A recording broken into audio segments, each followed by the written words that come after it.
Okay, there we go.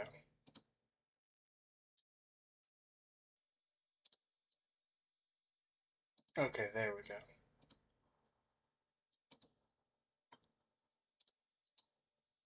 Hold on just a moment.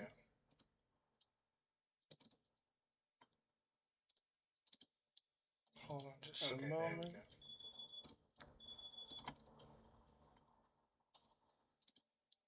Hold on just a moment. Alright, stop. That's annoying. Hold on just a moment. Yes, I know the sound is working.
Okay, well,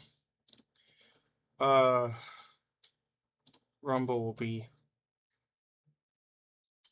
doing something here in a minute, hopefully, so we'll just keep on trucking, going ahead. Just do this. That's better.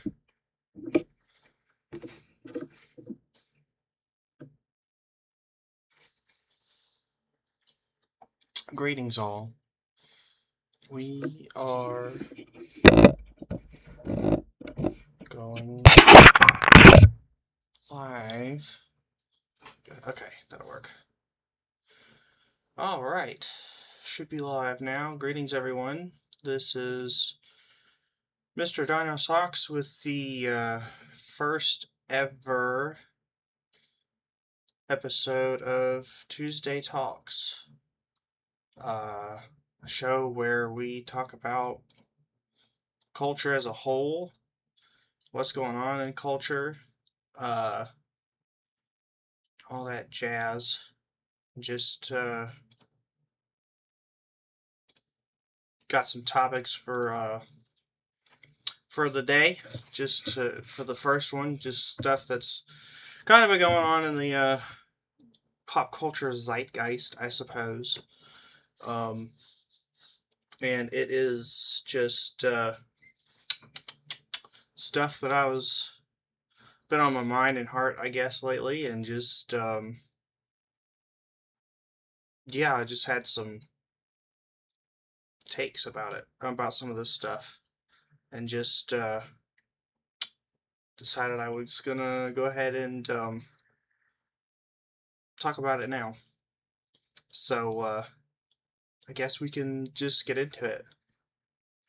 So one of the first things, Brandon Sanderson says says Fantasy's future depends on not copying Lord of the Rings. Sanderson was the speaker at this year's Tolkien lecture on fantasy. Brandon Sanderson is a very prolific, well-known writer. He is probably today's version of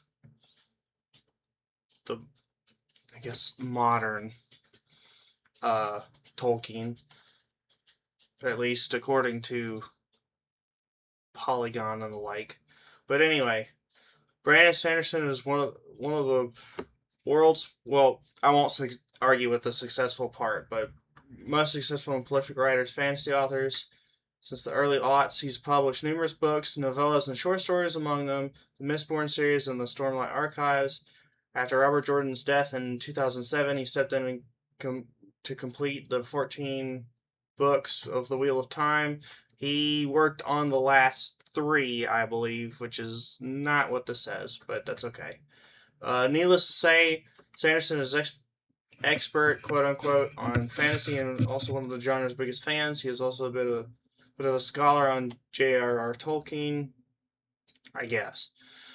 Sanderson was a speaker at Tolkien Lecture on Fantasy Fiction, a yearly event hosted at Oxford University meant to foster conversation about genre of fantasy. It's featured its legacy in an hour-long lecture available on YouTube and his website. Sanderson assists some of Tolkien's contributions to the genre. He revisits some of the most controversial essays, How Tolkien Ruined Fantasy. Which that's a very, very bold claim right out the gate. Sanderson himself admits that the title was a bit of a clickbait. But the point he raises remains. I would hope that was clickbait. To say that is like blasphemous in the world of fantasy, at least. Arthur argues that Tolkien was so skilled with his work and cast such a large shadow on the fantasy genre that he held back the genre from innovating and evolving, pushing readers in the 1900s to take a step back from these stories. Many of them talked to me about their experiences when I was first publishing. He said they say they fell slowly out of love with fantasy because it was no longer giving them the wonder it used to. Tolkien was among the first fantasy writers to innovate and embrace the genre fully, taking it seriously enough to create a new language, poem, song, and all manner of texts exploring the mythology and world of the world he created, all with the intent of making Middle-earth feel believable for readers. It's hard work that paid off, creating the immersive feeling that permeates his novels and fantasy lovers love. Or that fantasy lovers love. His contributions were so vast that The Lord of the Rings remains the major epic fantasy text, despite the fact that the books came out 72 years ago. We'll just continue. His writing, Tolkien discussed 3 emotions of fantasy evokes from readers: recovery, escape, and conclusion. Consolation. Core idea is that these 3 is that these stories help us see the world anew, to recover our view of reality and the inherent wonder in it. Says Sanderson, he argues that Tolkien was an innovator, which is one of the reasons why people love this story so much, that writers should take that spirit and embrace their own work. It's merely important that we offer a variety of places to explore from a variety of diverse roots and narrative traditions so that we preserve that emotion of exploration and innovation. Otherwise, our readers will look for elsewhere for that. Sanderson concluded his talk by trying to pinpoint what makes fantasy special and why adult readers are still interested in exploring worlds filled with knights, magic, and dragons. While the genre is often accused of being a lesser form, Sanderson argues that fantasy pushes readers to improve and challenge their own imaginations, key traits for humanity. In his eyes, fantasy provides 2 simple goods we could desperately use more of today: empathy and hope. He argues that fantasy is the genre of the impossible, but as its effects can have an impact on people in the real world.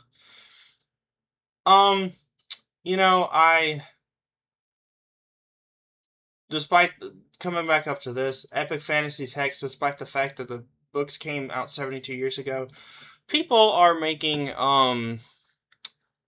college courses for Tolkien and all of his writings.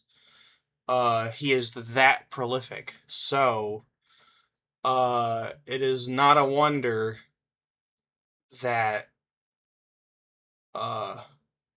with all of Tolkien's hard work, this whole paragraph right here summarizing that, it is no wonder that, despite it apparently coming out 72 years ago, that fantasy and I don't know exactly how I feel about the idea that people were taking a step back in the 90s. I don't know.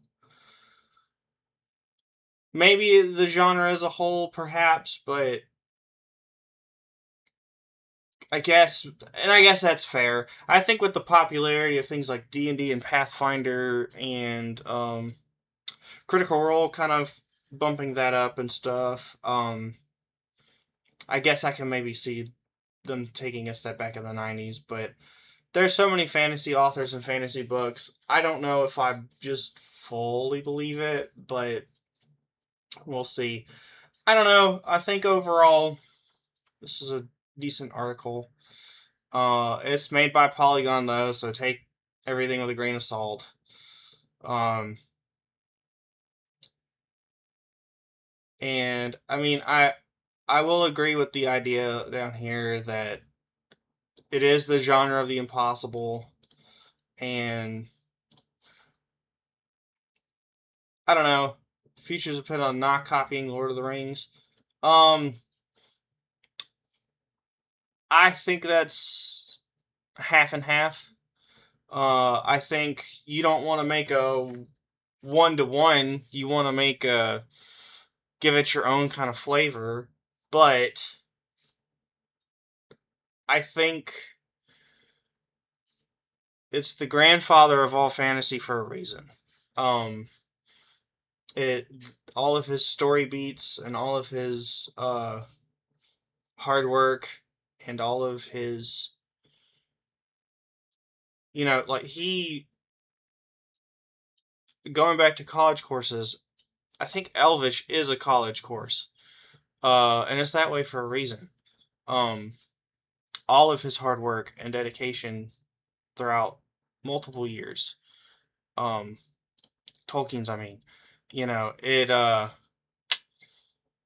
it is very apparent that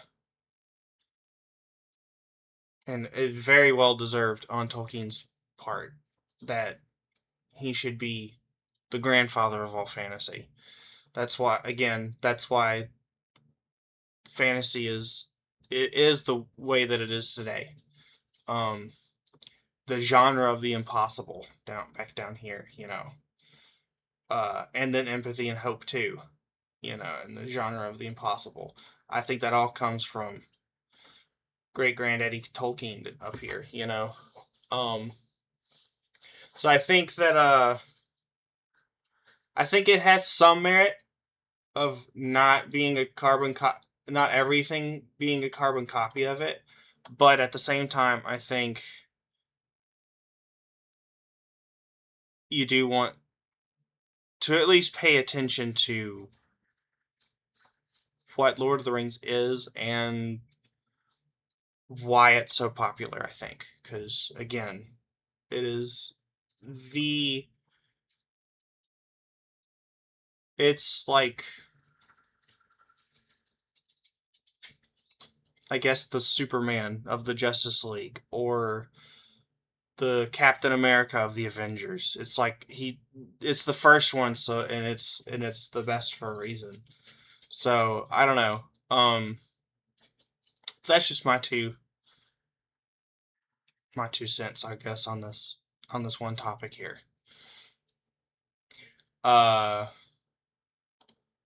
Going to our next topic. DC unveils new transgender Wonder Woman, and she's perfect, quote unquote. I'd argue she's not one.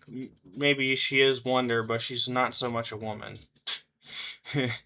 you know, uh, for sure, because as we all know, when you're a trans person, you're not changing your DNA. You're just calling yourself a different gender, and that's you're not changing biology. You're just changing your terminology, and you can do that if you want, but you're just playing pretend. So, but that's your prerogative as an adult too, in the U.S. or whatever. The new Wonder Woman is a transgender DC hero who takes Diana's place in Themyscira. Alright, so Man in Themyscira, the Amazon women-only exclusive place. Yeah, sure. I'm sure they were thrilled about that. While Princess Diana of Themyscira is DC's avatar of truth and peace, several extraordinary women have stepped forward to claim the mantle of Wonder Woman. Diana's mother, Queen Hippolyta, assumed the identity while fighting alongside the Justice Society. Okay. The fierce warrior Artemis of Bana Migdal temporarily replaced Diana, and in the modern era, Nubia is Diana's contemporary peer, while Brazilian Amazon Yara Flor forges herself as a breakout champion in Future State, and Diana's daughter Trinity is promised to carry the mantle one day.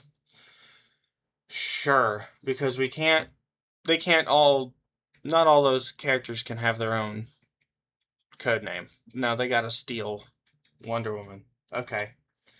Throughout the decades, DC has presented essential pillars of the comic book medium's LGBTQ plus representation. Midnighter and Apollo established themselves as one of their universe's most prominent homosexual couples almost 3 decades ago. And nobody was that thrilled about them either. More recently, Tim Drake and John Kent underwent a celebrated evolution when they embraced their bisexual identity, because of course that's how that works. Likewise, Harley Quinn and Poison Ivy have become one of DC's most popular couples, and both Alan Scott and Wonder Woman herself have been confirmed to be queer. Yeah, because we can't be writers without making all our characters queer. Transgender representation still needs a boost, but DC is taking the necessary steps to achieve it through Dreamer, DC's first openly transgender superhero, because it still needs a boost. Nia Nal, aka Dreamer, is DC's new Wonder Woman. Okay. DC saw the debut of a new superhero team in Justice League Intergalactic Special Number 1, where Dreamer and Galaxy stood out in their battle against multiple possessed Green Lanterns. Now, after succumbing to the dream influence of Mal Sinestro, aka the Witch Queen, okay. Neonal and Taylor Barzilay wake up in another reality in Justice League Dream Girls, a DC Pride event in number 1. In this dimension, they're Amazons, and Neo now replaces Diana of Themyscira in her early days, meeting a wounded Steve Trevor, and heading toward her very own Wonder Woman origin story. Combined with her own dream powers and the Witch Queen's influence may allow Nia now to experience a significant amount of time in this reality, possibly enough to become a seasoned Wonder Woman. Excuse me. While the weapon and powers she gains in the dimension might not translate to her original reality, she may acquire enough experience and learn enough about Themyscira to enhance her superhero career as Dreamer. Nia's stint as Wonder Woman may also help her navigate her current status as a war criminal, perhaps with the help of the original Diana herself.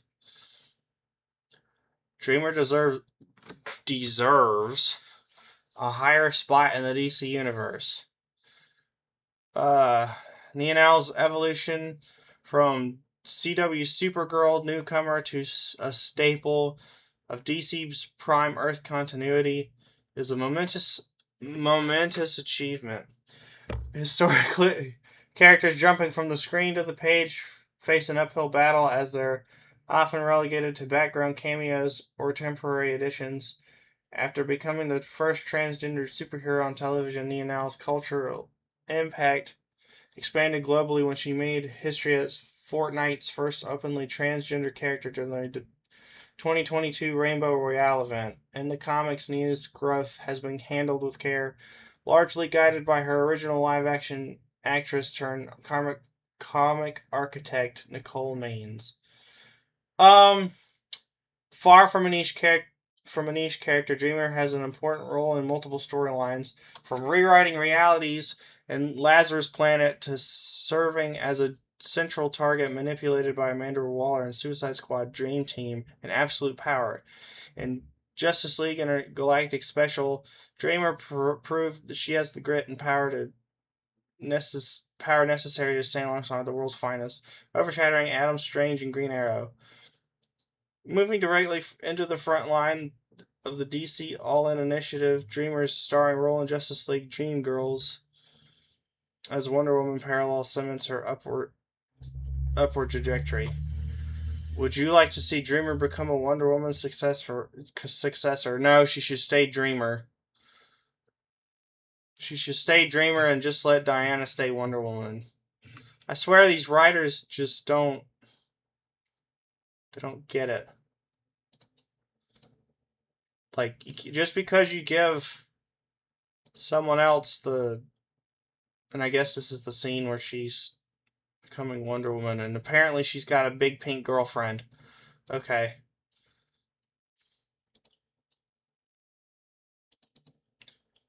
I wonder if the pink one is trans too. And they're lesbians without having to use the strap-ons, I guess. Without the lesbians without plastic. Sure. Whatever. I don't know. This is kind of stupid. Writers need to learn how to...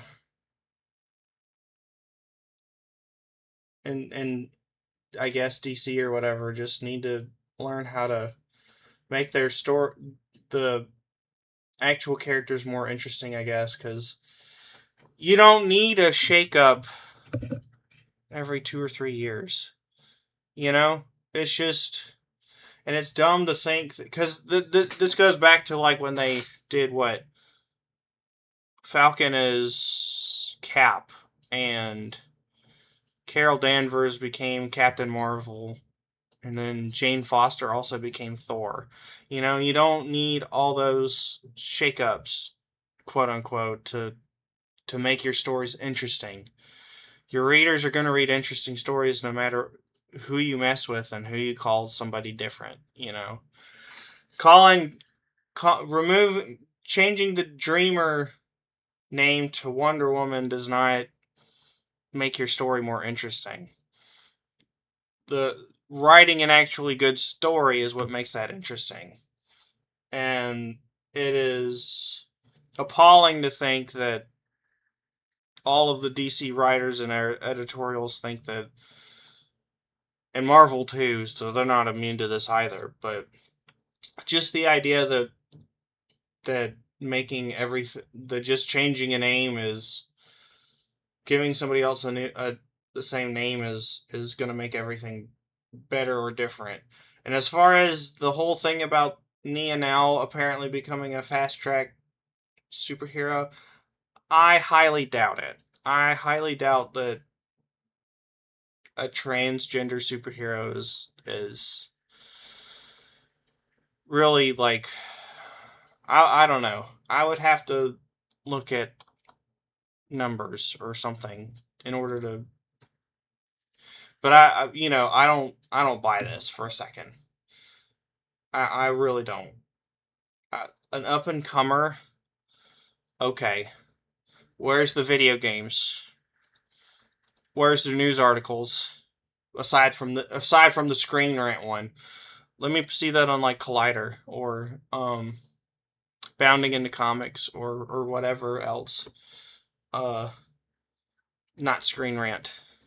I don't, Screen Rant is not a viable news source. So, anyways, you'll have to let me know what you think about this. I think it's bull and it sucks. I think if you're I think people should really just say their gender, the one that they're biologically assigned. And that's first of all. And then second of all, characters should stay their own superhero. Like Bucky and Falcon should never have been Captain America. Steve Rogers is always Captain America. We like to pretend that Miles Morales is Spider-Man, but I think he has a new code name now, but I'm not gonna bother looking it up. But anyways, but let me know what you think. Alright, next up. Oh, I guess we could talk about this too. Henry Cavill says gaming on my own is much more fun than going out. You know, in today's climate, I can absolutely see that being the case. I bet he is also doing gaming while he is also I think he's supposed to be working on his Amazon Prime 40K shows. If that's the case, I hope they do well. Because, first of all, I would love a good fantasy sci-fi movie or show or whatever. And with him at the helm, that should be the case. Because he is one of those lore aficionados. I am currently watching The Witcher, and just got to the part where Liam took over as Geralt, and gotta say, kudos to this man for walking away, because you know, especially since he's caught up in his Witcher lore, it is no wonder that, and I'm very happy that he had and very proud of him to be for whatever that's worth, to that he walked away, that he had the guts, and in his with his job description, he had the guts to walk away from a job because they were not paying attention to the lore of his character that he was playing. So kudos to him. Gaming on my own is much more fun than going out. Cannot say that I disagree. I can very much agree with that statement, that experiencing some sort of escapism it's definitely quieter, it's definitely calmer, it's definitely and honestly too, I can imagine him with his job constantly getting hounded for doing stuff like that, like I just described, with him leaving The Witcher and paying attention to lore. Why aren't you Superman? You should be Superman. As if he's got control over that situation. You know, he's not the casting director. He's just an actor. He's just getting a paycheck for being Superman, but doing well at it too. So he is definitely pays attention to his lore, master of his craft, and just really cares. And in Hollywood today, I think that's very rare. So, but yeah, no doubt and it looks like he's right there. He's building a PC fan or something. So, no doubt it's going toward all of this is going towards something like WoW, or which I think he admitted to almost missing an interview to play while he was playing WoW. I think it was even he almost missed being cast as Superman because he was playing WoW. Which is funny. But yeah, no doubt he's playing something like WoW or Warhammer or related, or heck, maybe even something like Baldur's Gate 3, or Pathfinder or something like that. You know, I've been kind of looking at several of the different factions for Pathfinder myself. I mean, not Pathfinder, Warhammer. That's what I meant. I would love to get for his show to be more of an excuse to get into Warhammer. I want his show or movies or whatever he's gonna do to basically build up my hype for potentially learning Warhammer and its lores, uh, and its factions and all that jazz. But anyway, I digress. So, but kudos to him for even having the balls to say this too. So, again, Hollywood is a merciless place, and kudos to him for sticking by his principles. Okay, let's see. Hold on 1 second.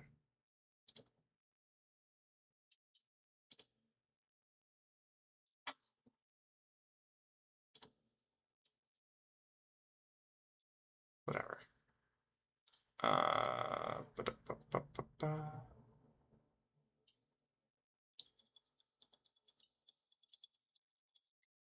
And thank you for following, by the way, if you're following.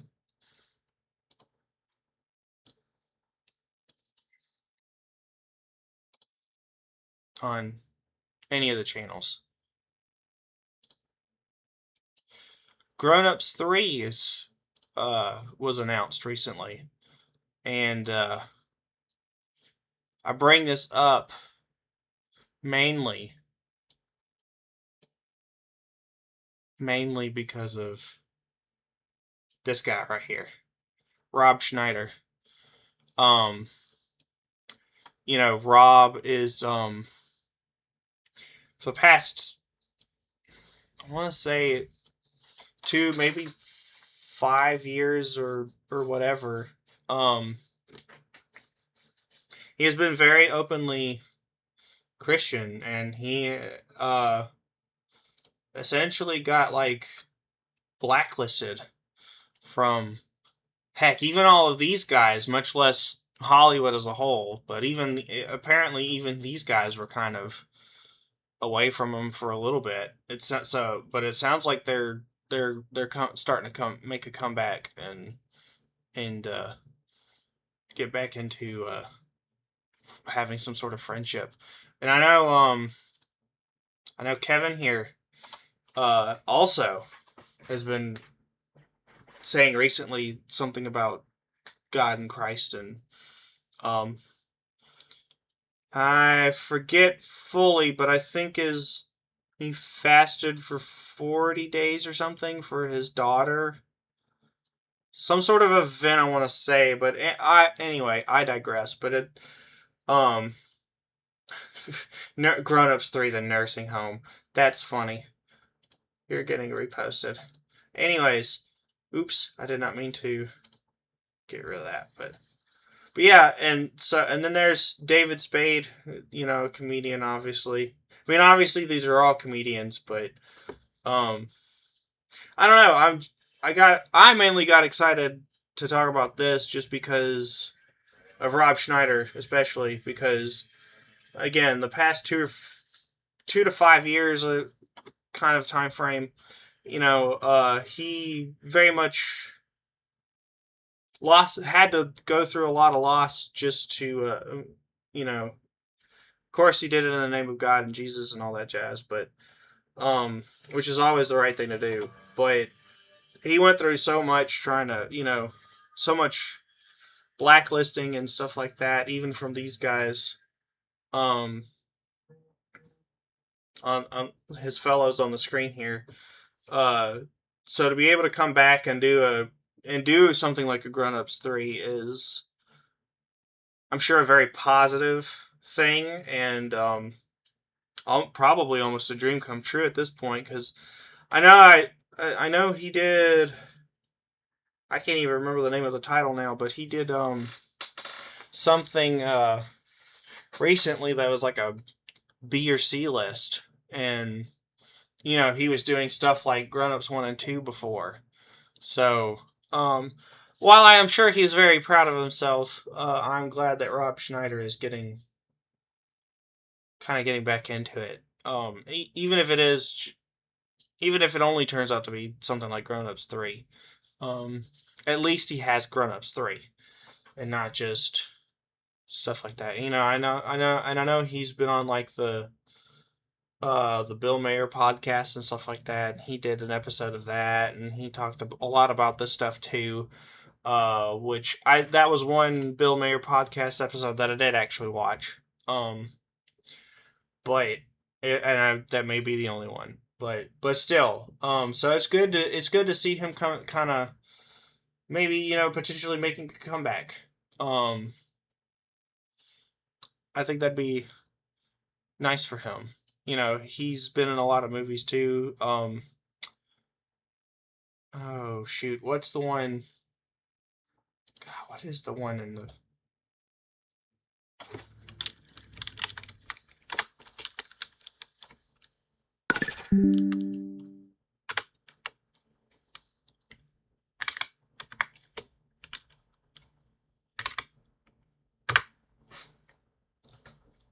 I was trying to remember.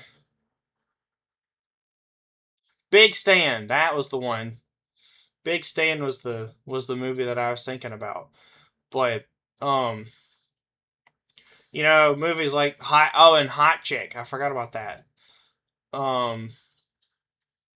So like Hot Chick, using Happy Gilmore, and he's been in a lot of movies with these guys already. Like Hubie Halloween, I remember watching that recently. He had his own Real Rob show. And then The Ridiculous Six. I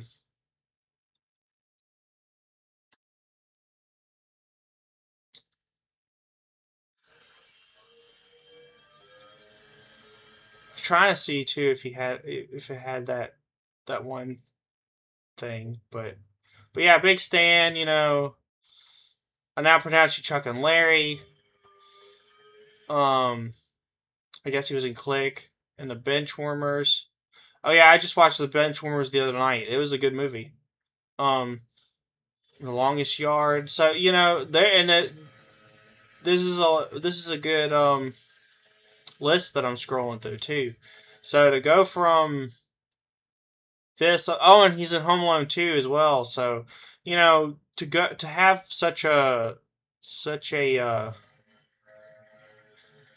nice long career list that we're even scrolling right here right now to going into kind of like this BC list kind of status.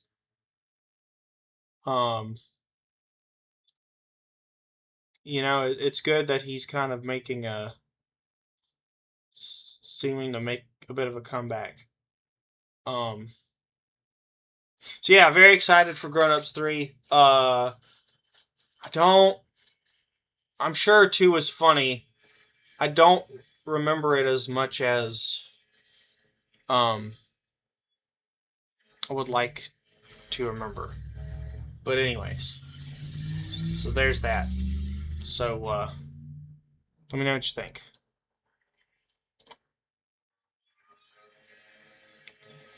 Sorry, Kick, I have no idea what happened there. Grown Ups 3. I should have talked about this more with women in gaming. I should have talked about this with the transgender thing. I meant to I meant to make that transition, but I forgot. But anyway, yeah, I don't know. Lately we've all been noticing that all these Western studios, as you can see on the right side of the screen here, all of these, a lot of Western studios, so mainly American for sure, are uglifying their women, whereas the Asians, as you can see on the left-hand side, are all making their girls still be attractive and beautiful. And here's another example, of Shift Up, who made Stellar Blade 1 and is working on Stellar Blade 2. here's the real life actress for the motion capture stuff, and here's the character.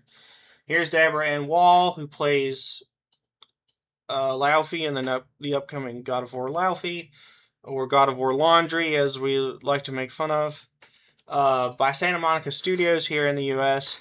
And she got uglified for sure. That was very apparent. I always, I've liked it. I like Deborah Ann Wall. I think she's cool. She actually was on with the Dungeon Dudes and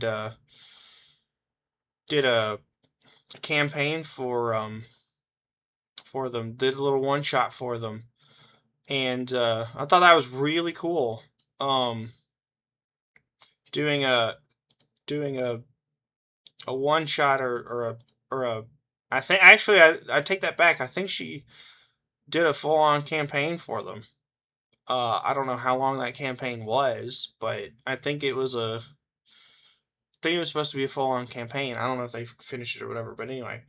But she was on John Barthol's podcast and taught him how to play D&D, just like very briefly. But she was also on Critical Role. So but anyway, I digress. But she's very very prettier in on the left hand side here. She's very much prettier than her Laufey counterpart. Um as you could see for sure. And then I forget who these two are, but their characters are virtually the same because Kojima made this one and then Capcom did this. So it's really only like Eastern yeah, and here's another example where Capcom has all these actresses, and then like this one I remember um Horizon Forbidden West, she was a lot skinnier faced. Then in for Horizon Zero Dawn or whatever it's called, it's like she got had a beard full of bees at one point. Her face just blew up. And then, Mary Jane in the Spider-Man games, I remember in the first one she wasn't terrible looking, but then in the next one she's just like, "Gah, what happened?" And then, of course, like I was talk about Laufey. And then I don't remember all these. I think this one's from Resident Evil. This looks like it might be Ada Wong. But I don't know. I'm not sure exactly what this is, but it just goes to show you that La Differencia is abysmal. Yeah, the difference is abysmal, for sure. Um, all these feminists and stuff getting into the creating game creation sphere. Um, it's it truly is a tragic thing because they're trying to do this, uglifying their women, for no reason whatsoever, other than just uglifying them to do so, just to do it, for their own woke practices or whatever. Um, and it sucks because this is what we could get on the left hand side. They could be attractive and whatever. Stellar Blade 2 coming out, by the way. And then over here they're just ugly for for no reason at all. And it just sucks cuz uh it's just one of those things where they're all this leftist wokeism stuff is breaking into is trying to break into our games too. Well, I mean, it's not really trying; it's breaking into our games too. As if Hollywood wasn't enough, now it's in gaming, and it just sucks because, um, and this girl wants to strap up and get into either of these two. But anyway, so it's just it just sucks because, um it shouldn't have to be this way. Escapism as a whole should not have to be this way.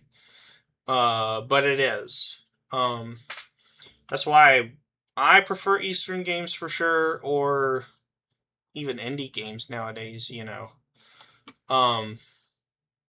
I think those are the way to go too, because too, it's got this chart too, where you get Kratos at first, and then you go into Laufey, and then Laufey looks, I think even Jaffe, the this God of War director, said that this looked like white rice. It just looked bland. And then you have The Last of Us, one of the most highly thought of games of all time, and then you get Last of Us 2, which polar opposite, and then you got Nathan Drake, Uncharted. I think he was in 3, maybe 4 really good games, really high praised. And then you get downgraded into the modern Lara Croft, and it's just like, okay, I don't think people like the modern new takes as much. I think they prefer triangle boobs. Then you got the Ghost of Tsushima, which widely renowned, and then you got the Ghosts of whatever the Erika Ishii character's name is, which, ugh, yuck.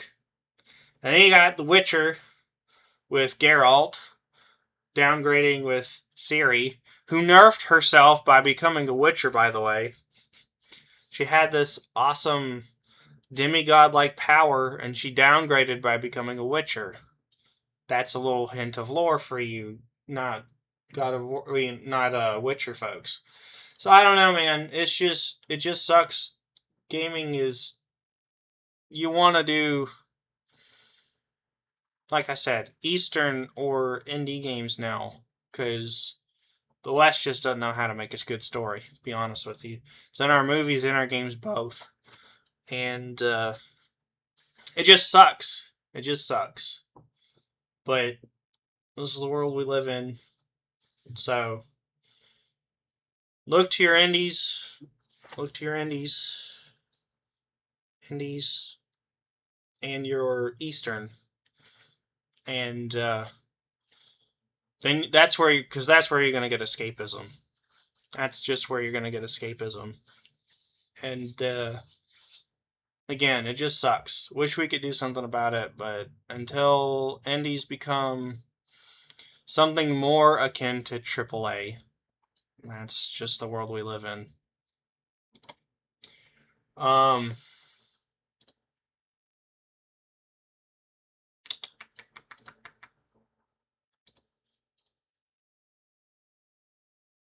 just get rid of this one.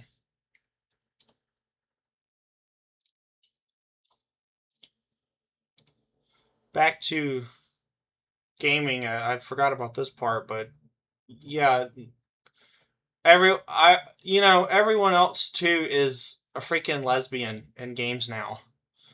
Ghosts of Yotei, that's the one with Erika Ishii or whatever her name is. Ugly. Character interest too. Anyways, Ghosts of Yotei, Saros, Horizon Forbidden West, and Last of Us Part 2. Yeah, literally everyone's a lesbian. I wanna. How do I go back? Yeah, here we go. Lesbians make up 1.4% of the population, yet 60% of modern video game protagonists. Weird. Yeah, it's so funny how our escapism is just so busy promoting pretty much lesbianism at this point that it's becoming, they're trying to make it commonplace when it's never going to be commonplace, but because again 1.4%. So it's just so funny that they're pushing this they're pushing us into their Eastern competitors, essentially, because while they're trying to cram nonsense and wokeism stuff down our throats, we're just going to say no and go right into Eastern games and indie games. So they're pushing us towards their competitors. They're all practically bulldozing us to their competitors, at this point. But speaking of, where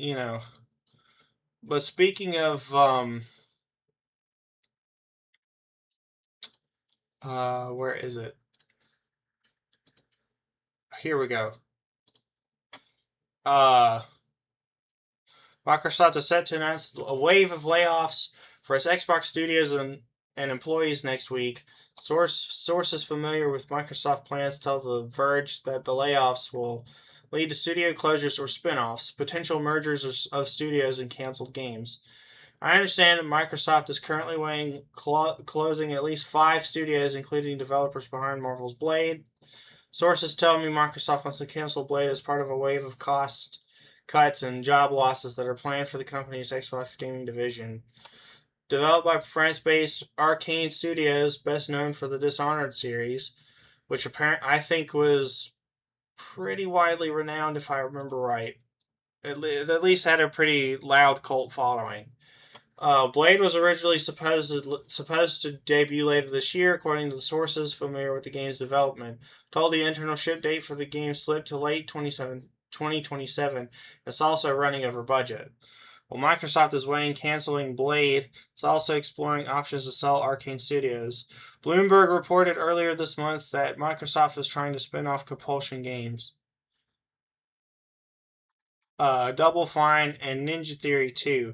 GamesBeat reported this week that Microsoft is actively looking for a buyer for Undead Labs, the developers behind State of Decay. Buyers are found for these studios, then they'll avoid being closed, but sources stress these talks could take months in some cases. Compulsion Games, the developers behind South of Midnight, is already convinced that closure is imminent and has started telling employees to look for other jobs elsewhere. Ninja Theory's employees were informed earlier this month that Microsoft wants to close the UK-based studio or spin it off. Beyond the potential studio closures, Microsoft is preparing for a wave of layoffs at Xbox that will drastically reshape its gaming division. These layoffs are due to start on July 6th, according to sources, and will hit most parts of Xbox. Rumors have suggested there could be at least 1,000 job losses, and if Microsoft goes ahead with 5 studio closures, then that's at least 500 employees impacted before the wider cuts. The upcoming layoffs are part of a reset for the Xbox division under the new CEO, Asha Sharma, who hinted about making hard choices last month. Sharma has repeatedly warned that the Xbox business isn't healthy, but also claimed that her mandate is not 30% accountability margins. Is to be the number one gaming and entertainment company. That's what we're going to do. Well, first of all, I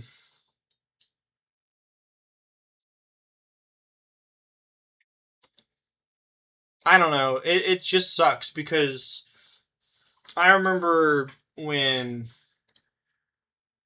they talked about buying all these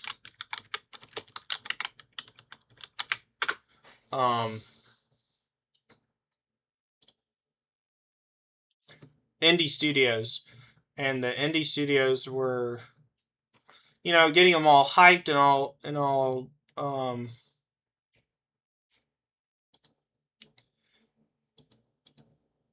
getting them all hyped, getting them all excited, and giving them good promises and all that stuff, and just buying them up, giving them a bunch of promises and stuff, and then here we are, which of course we are. I thought Ninja Theory was somebody else, but this does not have this studio does not seem to have the greatest games. So, anyways, so yeah, I don't know. It just sucks because, and I know I know they're supposedly wanting to become more entertainment and less about games, and I think Microsoft has officially said that they're done making the Xbox or whatever. I don't know why it keeps kicking off Kick. So I don't know exactly what's going on with all of this, but it just sucks overall. I hate it for everyone that's trying to stick with it, with the jobs and stuff, and with AI on the rise, who knows where the gaming market is going to wind up being in the near future. Who knows what, if half of these kinds of jobs will even exist before, for other people too long. I think you'll probably wind up seeing a lot more indie studios popping up left and right, specifically because AI exists. So, and it sucks too because now we're very much not potentially getting a Blade game, which that would have been cool. Imagine running up your blades, cussing them out, and biting their neck, all in one swift cutscene or whatever. That'd have been cool. And now it's very, very possible that we're not going to get that. So it just sucks because Blade's a cool character. At this point in time, he just got announced as part of Ghost Rider's team for Marvel Tokon, which not super thrilled with that team, but it is what it is. So, but anyway, yeah, it just sucks that Microsoft is making honestly selfish decisions because they got the money, despite them saying that it's not great. Although part of that might be the Game Pass thing, but because you can rent a bunch of stuff and you can buy a bunch of stuff, but it's all at a discount. So you get to pay X amount a month to get discounted games or even for free. And in today's market where they're making them way more expensively, than they should, then there you go. That's part of your problem too. But anyway, I digress. Job layoffs always suck, no matter what company you are, no matter where you're going, no matter what job you live in. No matter what job market you're in, layoffs always suck. So hopefully, these people will recover quickly, and hopefully, the Blade game at least will not get canceled. But we'll have to see. And I hope that the people in these studios that are supposedly going down, I hope they can figure it out. I hope they can get new jobs.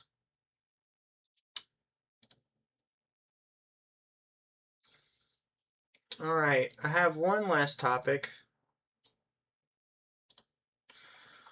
Speaking of indie games, one that I have been excited for as a Kingdom Hearts fan for a very, very long time is Duskblade. And we're just gonna watch this clip right here.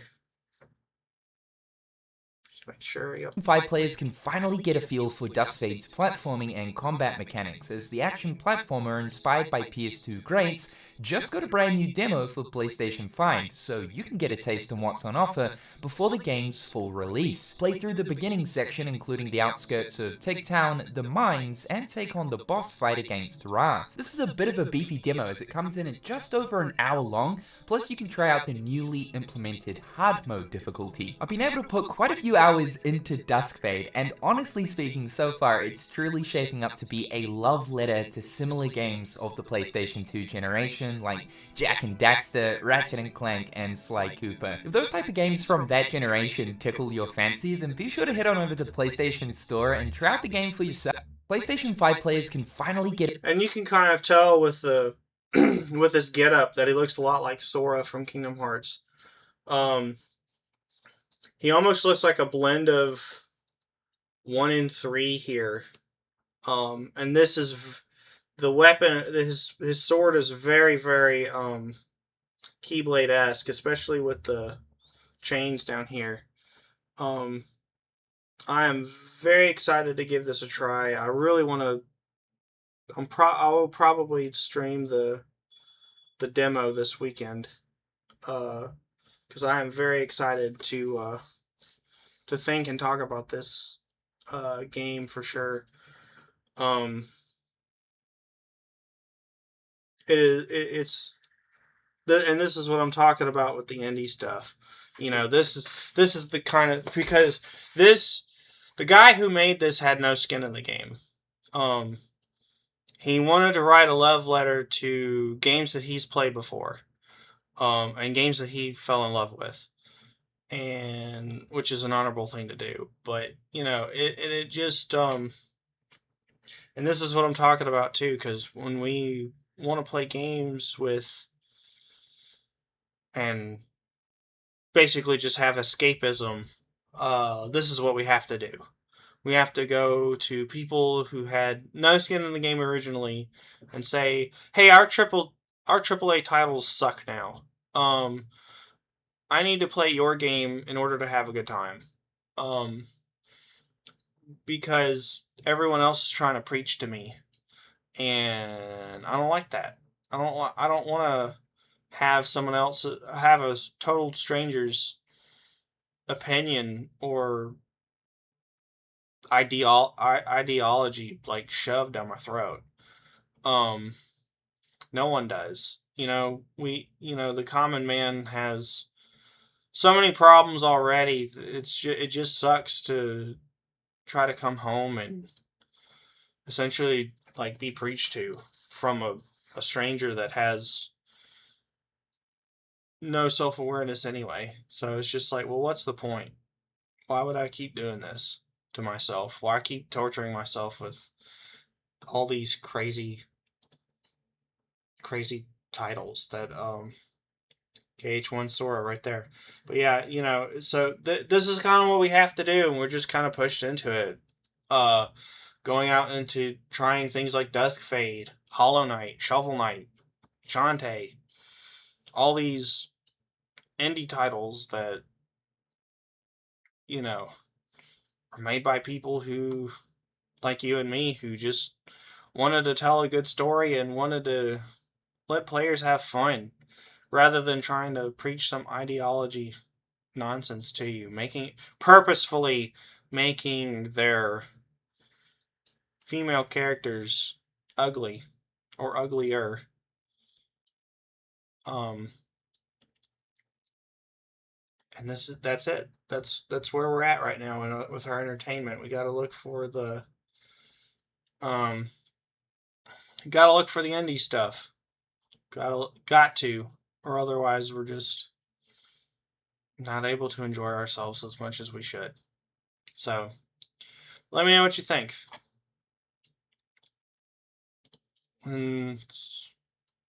So Duskfade is like kind of like Kingdom Hearts. And Kingdom Hearts 4, you know, this was the trailer at the Switch Direct a couple weeks ago, which came out of kind of nowhere, by the way.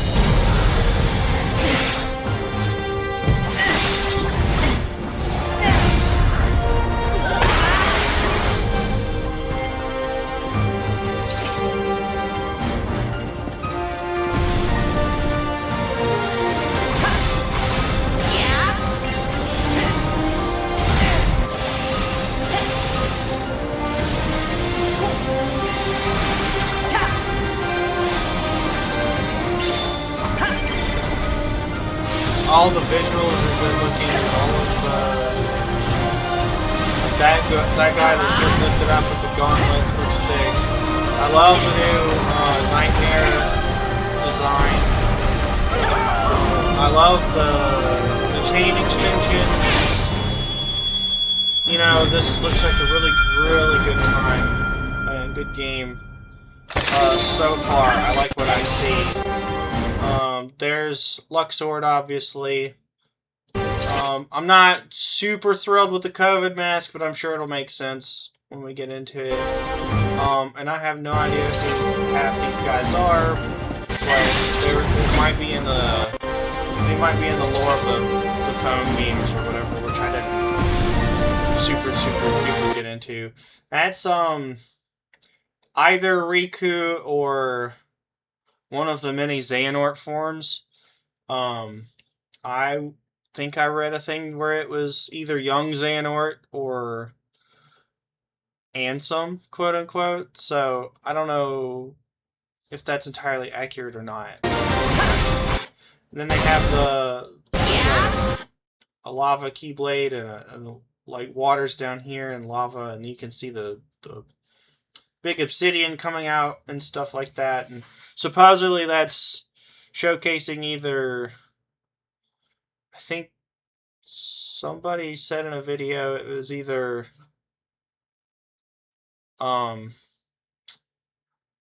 Moana or Elemental, but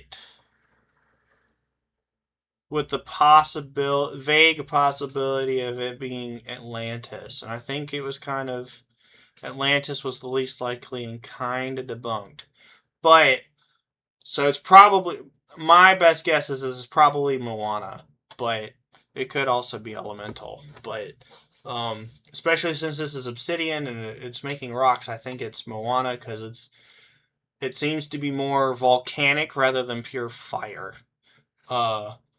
Which is a good thing too, because I really don't care for it to be like, and this is the part where I'm voicing concerns for the future of this franchise. I think because we tend to debate, we being Kingdom Hearts fans, we tend to debate on the potential inclusions of like Star Wars or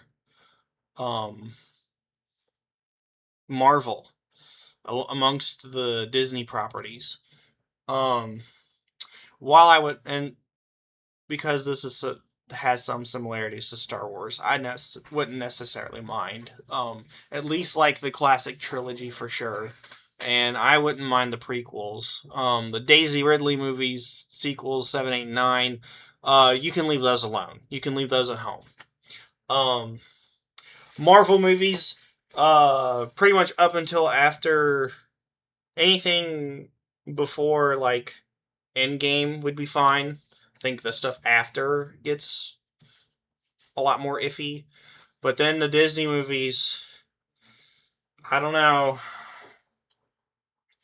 I look at this lineup, and I know this is like, because I know this is also like movies that have come out recently or will come out next. And I gotta tell you, this is not exciting to me. And this is not providing any hope for me in Kingdom Hearts whatsoever. As far as like these newer movies go. Did Moana 2 even come out in theaters? Oh yeah, it did back in November of 24. That's right. Okay, never mind. So yeah, I don't know, because I look at these movies and like I think the original first Moana and stuff would be fine. But when you get down here to stuff like Wish,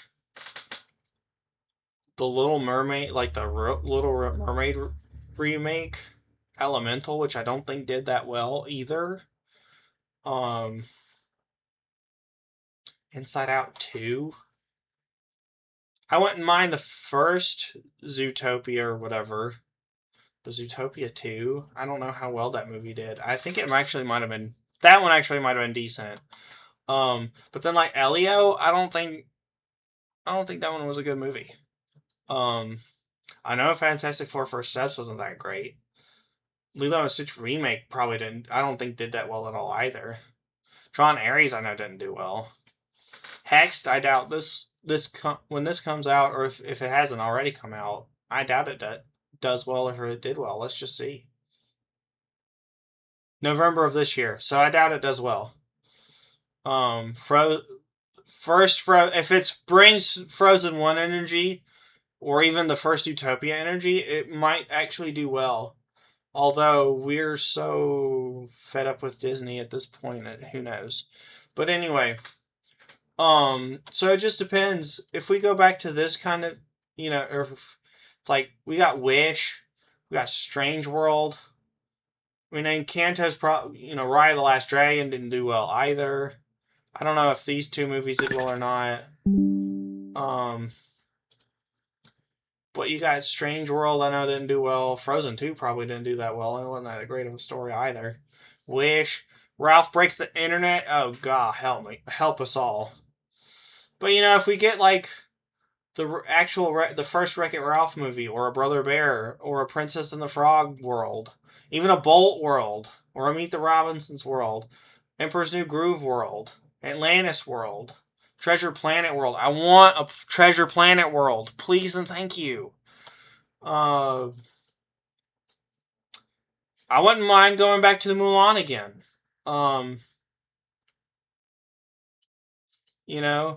We've been to Hercules umpteen trillion times, but hey, whatever. I'll take that over the stuff that we mentioned up there. Black Cauldron could be fine. Could be pretty good, even. The Great Mouse Detective might be cool. Rescuers might be cool. Jungle Book would absolutely, and the Robin Hood with the fox. I think those would do very, very well. And be very, very fun. Very fun worlds to explore. And going over here to Pixar, going down the list, Brave. I would love to visit a Brave world, honestly. Toy Story again. I would love to go back to Toy Story. The Toy Story world was really cool, and the what was it, the Verum Rex or whatever that they started out with in 3. That was a dope cutscene to start out with on Toy Story. Like, what? Up might be fun. WALL-E would be cool. Ratatouille might be fun too. Bug's Life would be cool. Finding Nemo, I mean, you kind of get your preview with Atlantica. That's all I'm going to say there. The first Inside Out might be cool. I wouldn't actually mind going to Monsters University as the monsters before, and then just being like confused that you went to the past or something. But Brave would be super cool. Coco would be really cool. Oh yeah, go back here. The Incredibles would be fun. Not so much Incredibles 2, but hey, whatever. Or Toy Story 4. Don't put us in Lightyear. Don't put us in Luca. I don't want to go to Luca. I don't want to go to Elio. I don't really want to go to Elemental. I'll take Onward. Onward was a good movie. I enjoyed Onward, at least, for very personal reasons. But, and do not, for the love of everything good and holy in this world, do not put us in this abomination. My panda, my choice, Mom. Gracious, don't do it. So if I start seeing those worlds featured in my Kingdom Hearts 4, I'm probably just gonna leave it at 3. But if we leave it at the classics, if we leave it at like if we come back, like, bring me back to like these times. Because, like, I still remember falling in love with Kingdom Hearts going into the trial scene in Alice in Wonderland and being like, yeah, this is going to be a dope experience. But yeah, like, these two alone Robin Hood and the Jungle Book. I'm sold. The Black Cauldron. Don't really. I watched this movie once and I think it creeped me out, but I was a kid, so maybe going back and watching this now wouldn't be so bad. But, you know, going back to Aladdin for the King of Thieves or whatever storyline. Going back to the Lion King one more time. Pocahontas could be cool. Mulan again. Treasure Planet would be absolutely dope. Fantasia 2000. Sure, why not? Give me that world. Emperor's New Groove. Atlantis. That's the one I was looking for. Give me a Lilo and Stitch world where we actually meet up with Lilo and Stitch. Not just Stitch in the space. Like in Birth by Sleep. Bolt might be fun. Zootopia would be fun. Moana would be fun. These two genuinely would be fun. Because these two are both genuinely good movies. But not Ralph Breaks the Internet. I don't know if Zootopia 2 was good. Or Moana 2, if that was any good too. I haven't seen these yet. If I'm going to bother at all. But don't give us Wish. Don't give us My Panda, My Choice. Don't give me Raya and the Last Dragon. Or if you do, at least let it be like, or Encanto. But put in like the classics to go with it. I don't want to go to these worlds. I don't want to go to these flops of movies. I don't care about them. And I never will. You know, over 100 years of storytelling. I would rather go into let's just look, like the Big Red. Like, give me a Big Red world over Turning Red world. Gracious. So, or Blackbeard's Ghost, or whatever. Or a Davy Crockett world. I don't care. But I don't care about a lot of the newer ones, like Toy Story 5, or Zootopia 2, or Hexed, or whatever. I don't care about these films. Like Elio, and those are all riddled with, like, wokeisms and whatever anyway. So who cares? So I don't know. We'll have to see closer to time what kind of worlds we get, what kind of movies they're wanting to put into our Kingdom Hearts 4 game. I'm really hoping that Square is looking more at sales than anything else, and being like, oh, this movie didn't sell well, so we're not going to put it in our game. I really hope Nomura is looking at that. But anyway, that's it for this part. Let me know what you think. So, anyway, but I think that was about all of the topics that I wanted to cover in this first episode of Tuezday Talkz. You know,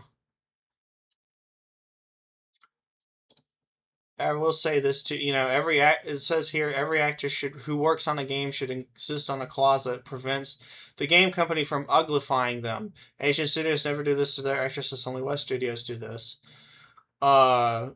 And somebody made the time to. Here's Santa Monica's ugly version, and then here's a fan going into this and saying, like, I made her pretty like Deborah Ann Wall is, you know, and it's like, yes, this is what we want. If Santa Monica ever put mods into Kingdom Hearts not Kingdom Hearts, God of War Laufey, this is exactly what people would do. They'd make her more beautiful and more pretty. And I don't know. I really hope that although my breath may be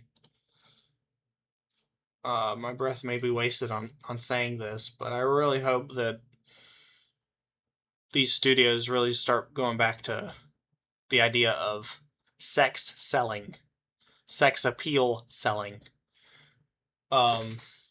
making pretty protagonists again, especially for their females. Because you can have a good female protagonist in a game, you can, but this isn't what she needs to look like. Because this sucks. I don't want to play a 40-hour game looking at this garbage. If I'm going to play a 40-hour game, I want to be looking at this. As we all do. Because We like looking at pretty people. Hate to tell you, but we do. If you have one of those little wokeism things or whatever, we like looking at pretty people. You know, that's just human beings in general. We just like looking at pretty people. It's just how it is. Can't apologize, can't apologize for human behavior. Nor would I want to anyway. So, anyway, let me know what you think. But yeah, so I think that was it for this first episode of Tuesday Talks. Probably every Tuesday this will be a thing.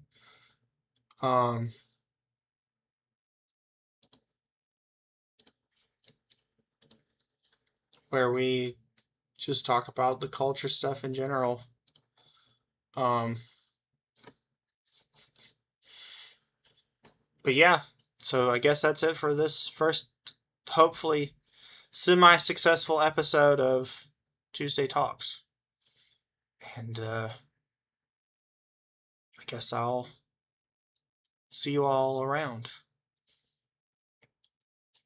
And thanks for watching. Thanks for following. Thanks for all of that. And I really hope you enjoyed the show. That's it for me. I'm probably gonna stream a game later, honestly.